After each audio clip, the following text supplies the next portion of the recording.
Assalamualaikum teman-teman, sebagai Dokter A kali ini mengenai pengalaman keluarga penyintas COVID-19 klaster keluarga. Bagaimana reportasi selengkapnya? Tonton sampai habis ya teman-teman.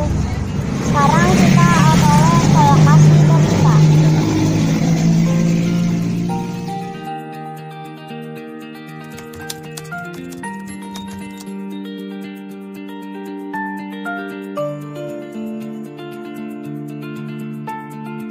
Sekarang kita berada di lokasi berita.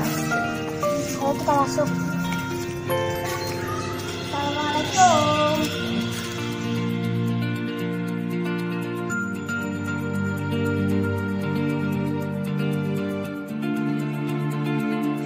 Sekarang kita bersama Tante Sela dan Om Fadli yang punya pengalaman positif COVID-19. Apa kabar Tante sama Om? Alhamdulillah baik Kakak Al. Baik Kakak Al sekarang. Bisa Om dan Tante menjelaskan pengalaman pertama kali COVID-19, apakah ada gejalanya? Pertama kali Tante tahu kalau terkena COVID-19 itu pas saat pulang kerja tiba-tiba Tante demam.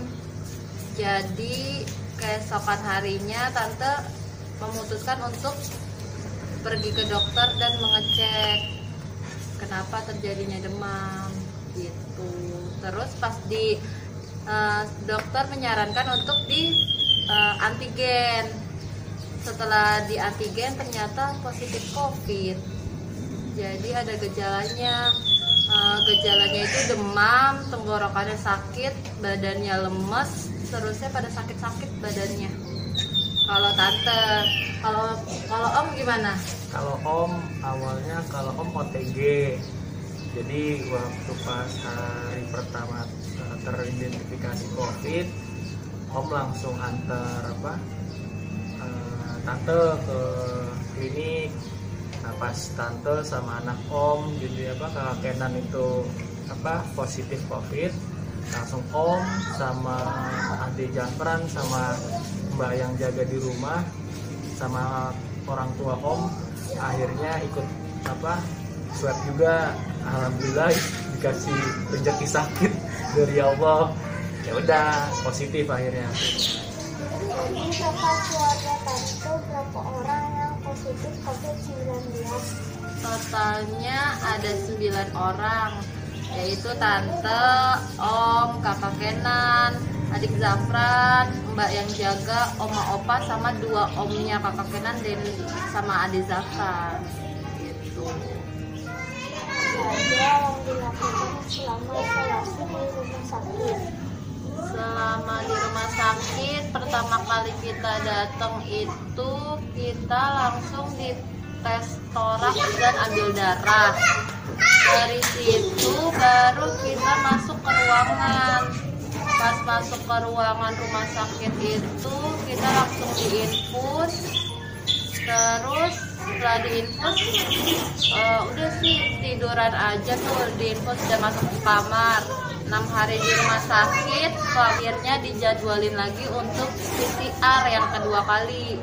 PCR kedua kali Tante sama Om, alhamdulillah Tante hasilnya negatif dan Om masih betah di rumah sakit, masih positif soalnya. Jadi Om lumayan lama tuh di rumah sakit tuh. Kalau selama 2 minggu itu ya benar-benar kalau ditanya perihal langkah apa aja dan dilakukan rumah sakit ya pastinya Om di sana yang mendapatkan perawatan yang lumayan ya, baik-baik juga. Terus juga diperhatikan juga dari pola makannya, terus kebersihannya, ya kan, intinya sih itu. Dan kenapa Om lebih lama? Mungkin dari segi daya tahan tubuh ya, ataupun imun Om lebih lama untuk baiknya daripada Tante, karena Om memang ada punya penyakit bawaan kan, salah satunya kan asma. Ya, mungkin asma dan sinusitis ya, sinus ya dari hidung, dan juga Om juga ada mah juga yang sering kambuh, jadinya imun Om jadinya nggak naik-naik. Terus juga dari segi CT Om itu nggak naik-naik. Akhirnya Om masih dinyatakan positif di tes PCR kedua. Nah akhirnya Om di rumah sakit itu kurang lebih 14 hari.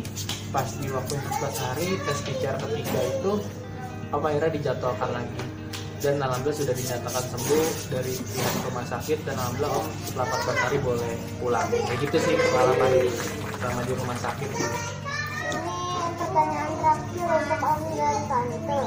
Apa pesan-pesan Om dan Tante sebagai penyintas COVID-19? Kalau pesan dari Tante sih agar selalu jaga imun tubuh, makan sehat, dan tidur cukup, supaya kalau imun tubuh bagus itu kita akan susah untuk kena COVID-19. Kalau menurut Om? Kalau Om kesannya sih ya luar biasa sih selama COVID-19 ini. Awalnya ya mikirnya kayaknya COVID nggak ada nih ya kan, bisa ya dulu mikirnya kan masih sembrono lah, kayak 3M-nya nggak pernah dipakai, jarang ya. Nah akhirnya kalau bicara soal pesan, akhirnya Om lebih ini lagi perihal 3M, protokol kesehatannya. Bahkan sekarang udah 5M ya, kayak menjaga jarak, memakai masker, terus mencuci tangan, menghindari kerumunan, ya kan. Terus social distancing-nya harus benar-benar dijaga, karena kita nggak tahu siapa yang menjadi carrier di COVID ini. Kita kelihatannya sehat-sehat aja, padahal mereka itu ataupun Om sendiri ataupun Tante sendiri sudah terjangkit COVID-19. Kalau misalkan Om sebagai OTG, itu berarti kan Om kan tidak menimbulkan gejala. Pada saat Om datang ke rumah bertemu anak-anak Om, akhirnya ya kena positif juga karena era COVID-19. Ini sih ya pesannya, tetap jaga kesehatan, pola makan diatur, dan yang pastinya protokol kesehatannya harus ditaati banget. Sekian wawancara Al dengan Om Fadli dan Tante Sela sebagai penyintas COVID-19. Wassalamualaikum warahmatullahi wabarakatuh.